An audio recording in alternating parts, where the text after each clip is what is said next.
आज की भागदौड़ भरी जिंदगी में तसल्ली के 2 पल निकालना सच में बहुत जरूरी है।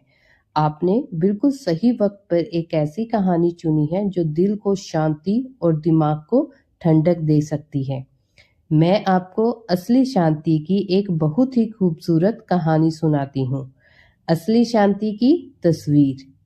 यह कहानी एक राजा की है। एक बार एक राजा ने अपने राज्य में एक मुकाबला रखा। उसने ऐलान किया कि जो कोई भी शांति को सबसे बेहतरीन तरीके से एक पेंटिंग में दिखाएगा उसे मुंह मांगा इनाम मिलेगा। बहुत से चित्रकारों ने अपनी पेंटिंग्स भेजी। राजा ने सभी तस्वीरों को ध्यान से देखा और आखिर में 2 पेंटिंग्स को चुना। पहली पेंटिंग एक बिल्कुल शांत झील की तस्वीर थी। झील का पानी आईने की तरह साफ था, जिसमें पीछे खड़े ऊंचे ऊंचे हरे भरे पहाड़ों की परछाई दिख रही थी। ऊपर नीला आसमान था, जिसमें सफेद बादल तैर रहे थे। जिसमें भी इस पेंटिंग को देखा उसने यही कहा कि शांति की इससे बेहतर तस्वीर नहीं हो सकती। फिर दूसरी पेंटिंग, इसमें भी पहाड़ थे, पर वो सूखे और पथरीले थे। ऊपर आसमान में काले बादल छाए थे। बिजली कड़क रही थी और जोरों की बारिश हो रही थी। पहाड़ के एक तरफ से भयंकर झरना पूरे जोर से नीचे गिर रहा था। यह तस्वीर बिल्कुल भी शांत नहीं लग रही थी। लेकिन जब राजा ने इस तस्वीर को करीब से देखा तो उसने झरने के पीछे पत्थर की एक छोटी सी दरार देखी। उस दरार में एक छोटी सी चिड़िया ने अपना घोंसला बनाया हुआ था। उस भयंकर शोर और तूफान के बीच वो चिड़िया बड़ी शांति से अपने अंडों पर बैठी थी। राजा का फैसला आया। राजा ने दूसरी पेंटिंग को चुना और उसे इनाम दिया। सब लोग हैरान थे। एक मंत्री ने पूछा, महाराज, इस तूफान और शोर भरी तस्वीर में शांति कहाँ है? राजा ने मुस्कुराते हुए जवाब दिया, शांति का मतलब यह नहीं है कि आप ऐसी जगह पर हैं जहां कोई शोर ना हो, कोई परेशानी ना हो या कड़ी मेहनत ना हो।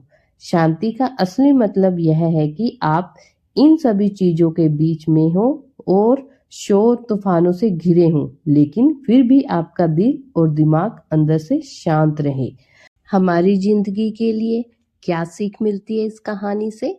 आज के इस बिजी समय में हम सोचते हैं कि जब हमारे पास पैसे होंगे, जब सारे काम खत्म हो जाएंगे या जब हम छुट्टी पर जाएंगे तब तसल्ली मिलेगी, पहली पेंटिंग की तरह। लेकिन असलियत यह है कि काम और जिम्मेदारियां, झरने का शोर कभी पूरी तरह से खत्म नहीं होता।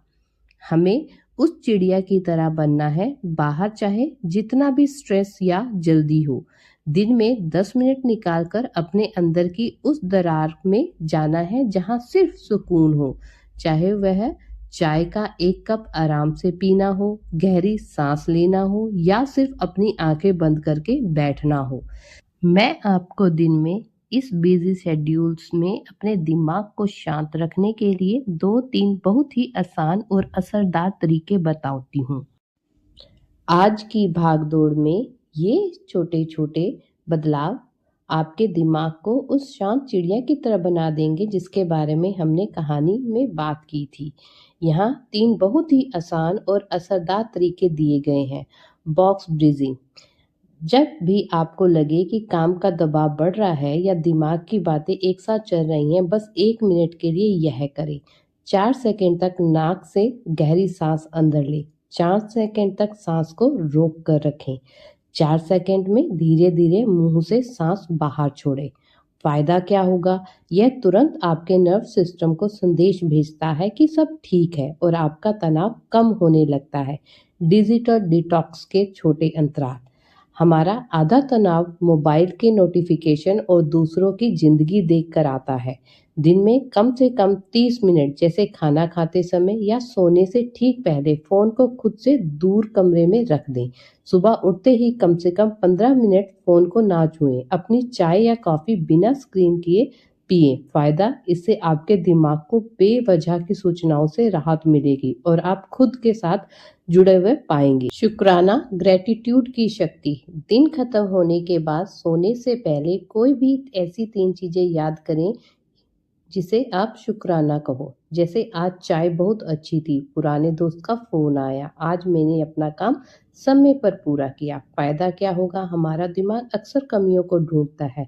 ये आदत दिमाग को सकारात्मकता की ओर मोड़ने की ट्रेनिंग देती है, जिससे गहरी और सुकून भरी नींद आती है।